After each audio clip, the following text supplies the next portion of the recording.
નમસ્કાર મિત્રો, હું છું મેહુલભાઈ. આજે આપણે વાત કરીએ કે ICICI Prudential asset management company છે તો એ કંપની પોતાનો આઈપીઓ છે તે લાવે છે. હવે કોઈપણ કંપનીનો આઈપીઓ એપ્લાય કેવી રીતે કરવો એ મેં તમને સમજાવેલું છે. આ પણ કંપનીનો આઈપીઓ તમારે એપ્લાય કરવો હોય તો તમે સેમ પ્રોસેસથી તમે આઈપીઓ છે એપ્લાય કરી શકો છો. એનો જે મેં તમને આખો વિડીયો સ્ટેપ બાય સ્ટેપ સમજાવેલો છે એ વિડીયો આપણી ઇલેક્ટ્રા ક્લાસીસની યુટ્યુબ ચેનલની અંદર પણ મૂકેલો છે અને એ જ વિડીયો છે આપણી ઇલેક્ટ્રા ક્લાસીસની એપ્લિકેશન છે એના ડેમો વિડીયોમાં પણ એ વિડીયો આપણે મૂકેલો છે. હવે કોઈ પણ કંપનીનો આઈપીઓ તમારે ભરવો છે તો એના માટે તમારી પાસે પહેલાં ડીમેટ એકાઉન્ટ હોવું જરૂરી છે. આપણે જે એન્જલ વનની ફ્રેન્ચાઇઝી લીધેલી છે તો એ એન્જલ વનની એપ્લિકેશનમાં તમારે કેવી રીતે ડીમેટ એકાઉન્ટ બનાવવું એનો પણ મેં તમને આખો વિડીયો છે એ સમજાવેલો છે. સ્ટેપ બાય સ્ટેપ આખી પ્રોસેસ તમને સમજાવેલી છે કે તમે કેવી રીતે ડીમેટ એકાઉન્ટ છે ઓપન કરાવી શકો છો. એનો પણ વિડીયો આપણી યુટ્યુબની ચેનલની અંદર પણ મૂકેલો છે અને એ જ વિડીયો આપણી જે ઇલેક્ટ્રા ક્લાસીસની એપ્લિકેશન છે એમાં ડેમો વિડીયોમાં પણ એ વિડીયો છે આપણે મૂકેલો છે. ત્યાંથી તમે જોઈ અને તમે ડીમેટ એકાઉન્ટ છે તમે બનાવી શકો છો. અને એ ડીમેટ એકાઉન્ટ બનાવવા માટે તમારે લિંક જોતી હોય તો આપણા ક્લાસીસના નંબર ઉપર મેસેજ કરી દેજો, તમને ડીમેટ એકાઉન્ટની લિંક છે એ મોકલાવી આપીશ. હવે આપણે વાત કરીએ કે ICICI Prudential asset management company છે તો એ કંપનીનો છે આઈપીઓ છે અત્યારે ભરાવાનું ચાલુ છે. તો કે આઈપીઓની ડેટની વાત કરીએ તો કે 12 ડિસેમ્બરથી લઈ અને 16 ડિસેમ્બર સુધી, મતલબ કે 12 તારીખથી આઈપીઓ ભરવા માટેનું શરૂ થઈ ગયું છે અને 16 ડિસેમ્બર મતલબ કે આજની તારીખ સુધી તમે આઈપીઓ માટે છે એપ્લાય તમે કરી શકો છો. હવે એને ફેસ વેલ્યુની વાત કરીએ તો કે ₹1 પર શેર એની ફેસ વેલ્યુ છે. પછી આપણે પ્રાઇસ બેન્ડની વાત કરીએ, મતલબ કે બીડ પ્રાઇસ આપણે જેને કહીએ તો કે બીડ પ્રાઇસ છે 2061 થી લઈ અને 2165. તમે મિનિમમ છે 2061 રૂપિયા લેખે તમે એપ્લાય કરી શકો અને મેક્સિમમ છે 2165 રૂપિયા લેખે તમે એપ્લાય છે તે કરી શકો. પણ આપણે જ્યારે કોઈ પણ કંપનીનો આઈપીઓ ભરતા હોય ત્યારે હંમેશા મેક્સિમમ પ્રાઇસ ઉપર છે આઈપીઓ તમારે એપ્લાય કરવું જોઈએ. ક્યારેય મિનિમમ પ્રાઇસ ઉપર છે એપ્લાય ના કરવું જોઈએ. મેક્સિમમ પ્રાઇસ ઉપર જ એપ્લાય કરવાથી લાગવાના ચાન્સીસ છે તે વધી જાય છે. પછી આપણે લોટ સાઇઝની વાત કરીએ તો કે એક લોટની અંદર છે 6 શેર તમને મળશે. એક લોટની અંદર છે 6 શેર મળશે. પછી સેલ ટાઈપની વાત કરીએ તો કે આખો આઈપીઓ છે ઓફર ફોર સેલમાં છે. આખો આઈપીઓ છે એ ઓફર ફોર સેલ આઈપીઓ છે. અને જે લિસ્ટિંગની વાત કરીએ તો કે લિસ્ટિંગ છે બીએસસી અને એનએસસી બંને સ્ટોક એક્સચેન્જ ઉપર છે આ આઈપીઓનું લિસ્ટિંગ છે તે થાય છે. પછી આપણે એનું આઈપીઓ ઓપન ક્લોઝ પીરિયડની વાત કરીએ તો કે મતલબ કે આજે આઈસીઆઈસીઆઈ પ્રુડેન્શિયલ એસેટ મેનેજમેન્ટ કંપનીનો આઈપીઓ છે તે આવે છે. એ આઈપીઓનો ટાઈમ ટેબલ શું છે આપણે તેના વિશે વાત કરી લઈએ. તો કે ઓપનની તારીખ છે 12 તારીખથી ઓપન થાય છે અને ક્લોઝની તારીખ છે 16 તારીખે છે આઈપીઓ ભરાવાનું ક્લોઝ થઈ જશે. તમારે જો આઈપીઓ માટે એપ્લાય કરવું હોય તો મતલબ કે આજના દિવસમાં સાંજે 5 વાગ્યા પહેલાં છે તમારે એપ્લાય કરી દેવું જોઈએ. 5 વાગ્યા પછી છે તમારી યુપીઆઈની મેન્ડેટની પ્રોસેસ થશે નહીં અને તમે જે એપ્લિકેશન કરો છો, તમે જે આઈપીઓ ભરવા માટેની પ્રોસેસ કરો છો એ પ્રોસેસ છે એ રિજેક્ટ થઈ જશે. જો તમારે એપ્લાય કરવું હોય તો 5 વાગ્યા સુધી તમે કરી શકો છો. પણ આપણે જ્યારે એપ્લાય કરતા હોય ત્યારે આપણે હંમેશા માર્કેટ ટાઈમની અંદર જ એપ્લાય કરી દેવું જોઈએ. માર્કેટ ટાઈમ આપણો જે 3:30નો હોય તો 3:30 પહેલાં છે આપણે એપ્લાય કરી દેવું જોઈએ. આપણે 5 વાગ્યા સુધીની રાહ ના જોવી જોઈએ. જેથી કરીને ક્યારેક શું હોય છે કે જે આપણે યુપીઆઈની પ્રોસેસ જે હોય, યુપીઆઈ જે મેન્ડેટ કરવાની જે પ્રક્રિયા છે તો યુપીઆઈ ક્યારેક સ્લો ચાલતું હોય તો તમને મેન્ડેટનું ઓપ્શન નહીં આવે તો તમે આઈપીઓ માટે છે એપ્લાય ના કરી શકો. એના માટે તમારે થોડુંક વહેલું છે આઈપીઓ માટે છે એપ્લાય કરવાનું પ્રોસેસ કરી દેવી જોઈએ. પછી એલોટમેન્ટની વાત કરીએ તો કે 17 ડિસેમ્બરે છે એપ્લાય તમને એલોટમેન્ટ છે મળી જશે. તમે 16 ડિસેમ્બરે છે એપ્લાય કરવાનું જે પ્રોસેસ છે પૂરું થશે ત્યારબાદ છે 17 ડિસેમ્બરે છે તમને તેનું એલોટમેન્ટ છે તે મળી જશે. પછી 18 ડિસેમ્બરે છે તમને રિફંડ મળી જશે. જો તમને આઈપીઓ નથી લાગતો તો એનું રિફંડ છે તમને 18 ડિસેમ્બરે છે તમારા ખાતામાં પાછું જમા થઈ જશે. અને જો તમને આઈપીઓ લાગે છે તો એનું જે શેર છે એ 18 ડિસેમ્બરે તમારા ડીમેટ એકાઉન્ટની અંદર જમા થશે. એટલા માટે જ તમારી પાસે ડીમેટ એકાઉન્ટ હોવું જરૂરી છે. ડીમેટ એકાઉન્ટથી જ તમારે જે આઈપીઓ માટે એપ્લાય કરવું જોઈએ. પછી લિસ્ટિંગની વાત કરીએ તો કે અંદાજિત છે 19 ડિસેમ્બરે છે એનું લિસ્ટિંગ થશે. 19 ડિસેમ્બરે સવારે 10 વાગે છે એનું લિસ્ટિંગ છે સ્ટોક એક્સચેન્જ ઉપર થઈ જશે. ત્યારબાદ તમારા શેર વેચી અને તમે ખરીદી શકો છો. હવે આપણે વાત કરીએ કે કંપની શું વર્ક કરે છે, મતલબ કે કંપની છે એનું કાર્ય શું છે, આપણે એના વિશે વાત કરીએ તો કે આઈસીઆઈસીઆઈ પ્રુડેન્શિયલ એએમસી મતલબ કે એસેટ મેનેજમેન્ટ કંપની છે તો એનું જે મુખ્ય કાર્ય છે તે શું છે. તો કે આજે ICICI Prudential asset management company છે તો કે તેઓ રોકાણકારો પાસેથી પૈસા ભેગા કરી અને શેર બજારમાં, બોન્ડ્સમાં અને અન્ય સંપત્તિઓમાં છે તેનું રોકાણ કરે છે. આ જે એએમસી કંપની છે, એસેટ મેનેજમેન્ટ કંપની છે તો એ રોકાણકારો પાસેથી પૈસા ભેગા કરી અને શેર બજારની અંદર, બોન્ડ્સની અંદર અને અલગ અલગ સંપત્તિઓમાં છે તેનું રોકાણ કરે છે. કે જેમાં રોકાણકારોને જુદા જુદા મ્યુચ્યુઅલ ફંડની સ્કીમ જેમ કે ઇક્વિટી ફંડ છે, ડેટ ફંડ છે, હાઇબ્રિડ ફંડ છે, આવા બધા ફંડ છે તે ઓફર કરે છે. અલગ અલગ ફંડથી મદદથી તમે છે આની અંદર તમે છે રોકાણ તમે કરી શકો છો. હવે કંપની છે એ આ રોકાણોનું સંચાલન કરી અને રોકાણકારો માટે છે લાંબા ગાળાની સંપત્તિ બનાવવાનું લક્ષ્ય રાખે છે.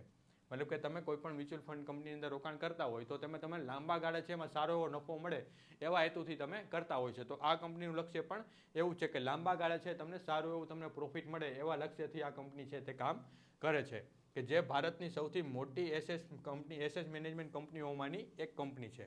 આ જે કંપની છે તો કે ભારતની સૌથી મોટી કંપની ગણીએ એવી કંપનીઓમાંની એક કંપની છે ICICI Prudential asset management company, કે જે કંપનીનો IPO છે અત્યારે ભરવા માટે ઓફરમાં છે. પછી એક લોટથી તમે રિટેલ કેટેગરીમાં એપ્લાય કરો છો તો એક લોટથી તમે એપ્લાય કરો છો ત્યારે તમારે 12,990 રૂપિયા તમારે ઇન્વેસ્ટમેન્ટ છે કરવા પડશે. 12,990 રૂપિયા તમારી પાસે હોય તો તમે એક લોટ માટે છે તમે એપ્લાય કરી શકો. રિટેલ કેટેગરી માટે આપણે વાત કરીએ તો કે મેક્સિમમ તમે 1,94,850 રૂપિયા 15 લોટથી તમે છે એપ્લાય કરી શકો. રિટેલ કેટેગરીની અંદર મેક્સિમમ તમે 15 લોટથી એપ્લાય કરી શકો. જો તમારે 15 લોટથી વધારે મતલબ કે 2 લાખથી વધારે તમારે ઇન્વેસ્ટમેન્ટ કરવું છે તો તમારે સ્મોલ HNI કેટેગરીમાંથી તમારે રોકાણ કરવું પડે, કે જેને આપણે 2 લાખથી વધારે અમાઉન્ટનું રોકાણ છે તે કરવું હોય ત્યારે તમને 16 લોટથી તમે એપ્લાય છે તે કરી શકો. 2 લાખથી અને 10 લાખ સુધીનું તમારા અમાઉન્ટ ઇન્વેસ્ટમેન્ટ કરો છો ત્યારે તમે સ્મોલ HNI કેટેગરીની અંદર આવો છો, અને જો તમે 10 લાખથી વધારે અમાઉન્ટ તમે ઇન્વેસ્ટમેન્ટ કરો છો ત્યારે તમે બિગ HNI કેટેગરીની અંદર આવી જાઓ છો. આપણે હંમેશા જનરલી છે રિટેલ કેટેગરી માટે એપ્લાય કરતા હોય ત્યારે તમારી પાસે એક લોટ માટે 12,990 રૂપિયા હોવા છે તે જરૂરી છે. પછી આપણે વાત કરીએ કે IPO રિઝર્વેશનની. IPO છે રિઝર્વેશન અલગ અલગ કોટા માટે છે, અલગ અલગ છે રિઝર્વેશન છે તેને આપેલું હોય છે. તો કે QIB ની વાત કરીએ તો કે QIB માટે છે 47.50% છે રિઝર્વેશન આપેલું છે. ક્વોલિફાઈડ ઇન્સ્ટિટ્યુશનલ બાયર છે તો એના માટે 47.50%નું છે રિઝર્વેશન આપેલું છે. પછી HNI કેટેગરીની વાત કરીએ કે જેને આપણે નોન ઇન્સ્ટિટ્યુશનલ ઇન્વેસ્ટર કહીએ કે HNI કેટેગરી છે તો કે એના માટે છે 14.25%નું રિઝર્વેશન આપેલું છે. એના માટે કેટલું આપ્યું છે તો કે 14.25%નું રિઝર્વેશન છે કંપનીએ આપેલું છે. પછી રિટેલ કેટેગરીની વાત કરીએ આપણે જે એપ્લાય કરીએ છીએ તો એ રિટેલ કેટેગરીમાં એપ્લાય કરતા હોય છે તો એના માટે 33.25%નું છે રિઝર્વેશન છે આપેલું છે. જે કાંઈ એલોટમેન્ટ થશે એમાંથી 33.25% છે એલોટમેન્ટ છે એ રિટેલ કેટેગરીમાં તેમને મળશે.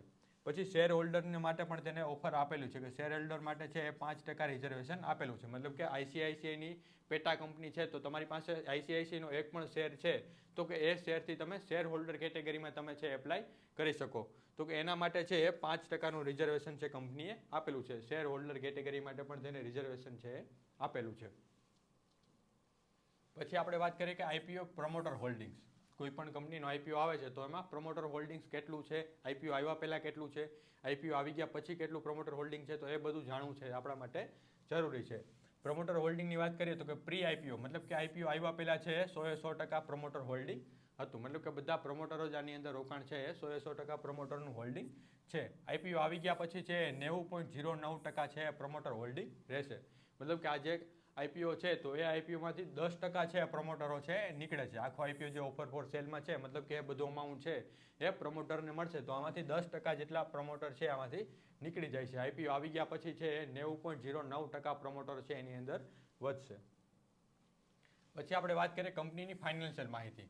આ કંપનીની ફાઇનાન્શિયલ માહિતી છે તમને માર્ચ 2023થી લઈ માર્ચ 2023, માર્ચ 2024, 30 સપ્ટેમ્બર 2024, માર્ચ 2025 અને સપ્ટેમ્બર 2025 તો એ રીતે અલગ અલગ ડેટા છે તમને યર વાઇઝ ડેટા છે તમને મળી જશે. આ બધો ડેટા છે તમને chittorgarh.comની ઓફિશિયલ વેબસાઇટ છે એની ઉપર તમને ઇઝીલી તમને બધું વસ્તુ મળી જશે.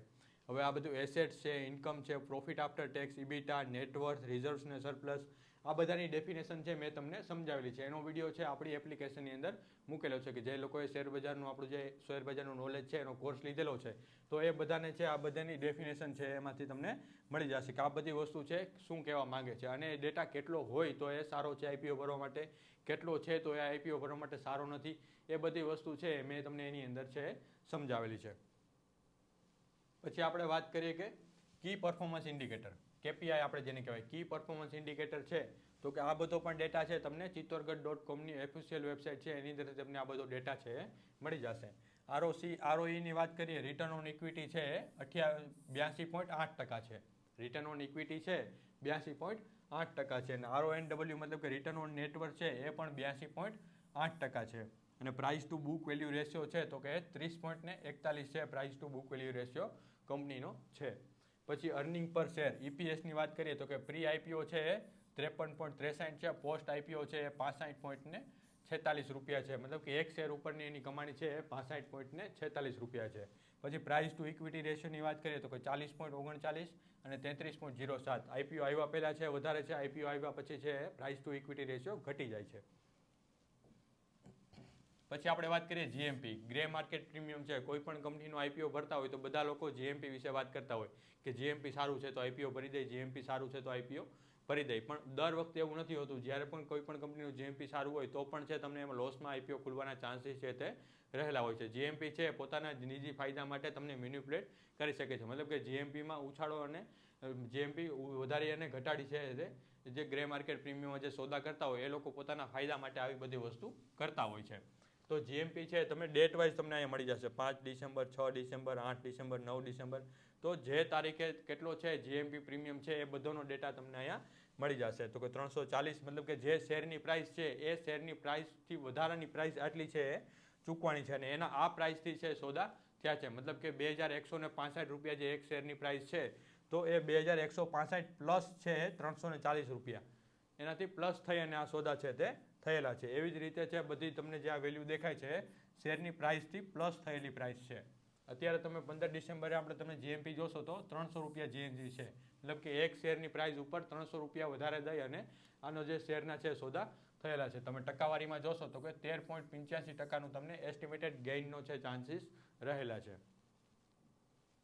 પછી આપણે વાત કરીએ કે આઈપીઓ રજિસ્ટર્ડ કંપની, મતલબ કે આઈપીઓ જો તમને લાગે છે, આઈપીઓ તમને એલોટ થાય છે તો એની માહિતી તમને ક્યાંથી મળશે? તો કે આપણે જે એની માહિતી છે કેફિન ટેકનોલોજી લિમિટેડની ઓફિશિયલ વેબસાઇટ છે એ વેબસાઇટ ઉપર તમને આની માહિતી છે મળશે કે તમને આઈપીઓ એલોટમેન્ટ થાય છે. તો આપણે જે 17 ડિસેમ્બરે આઈપીઓ એલોટમેન્ટની જે પ્રોસેસ છે તો એ આઈપીઓ એલોટમેન્ટ થઈ ગયા પછી તમને સાંજના ટાઈમે છે જનરલી ખબર પડતી હોય છે કે સાંજે એની ઓફિશિયલ વેબસાઇટ ઉપર છે એની માહિતી તમને મળશે. તો એ કેફિન ટેકનોલોજીની ઓફિશિયલ વેબસાઇટ ઉપર તમને મળી જશે. પછી આપણે વાત કરીએ સબસ્ક્રિપ્શનની માહિતી, મતલબ કે કઈ કેટેગરીમાંથી કેટલા લોકોએ છે એપ્લાય કરેલું છે. અલગ અલગ જે કોટા આપેલા હતા, અલગ અલગ જે રિઝર્વેશન આપેલું છે તો એ અલગ અલગ રિઝર્વેશનમાંથી કેટલા લોકોએ છે એપ્લાય કરેલું છે.